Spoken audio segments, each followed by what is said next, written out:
สบายดีคลิปนี้ก็สิมาแนะนำวิธีการเติมเงินยูมันนี่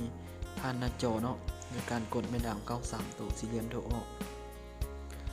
นะหลังจากนั้นเนาะเวลาเรากดเนาะ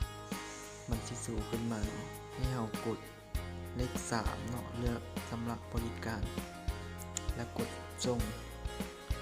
หลังจากนั้นให้เรากดเลข1เนาะส่งบริการกดเลข1เพื่อเติมมูลค่าโทรเนาะถ้าเราที่เติมให้เบอร์คนอื่นเราต้องกดเลข2เนาะ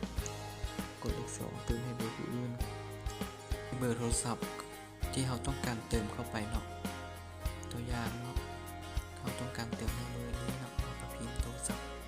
ที่เราต้องการเติมเข้าไปเนาะโอเคหลังจากนั้นเรากดส่งเนาะ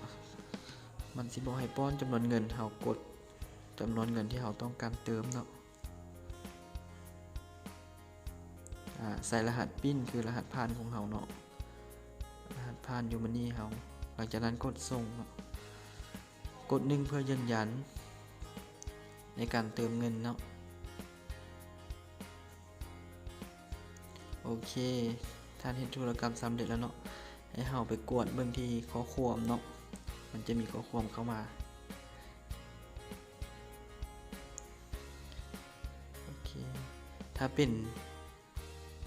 จุดขายเนาะหรือว่าตัวแทนเราจะได้ 8% เนาะเติม 10,000 เราจะได้ส่วนลด800กีบเนาะ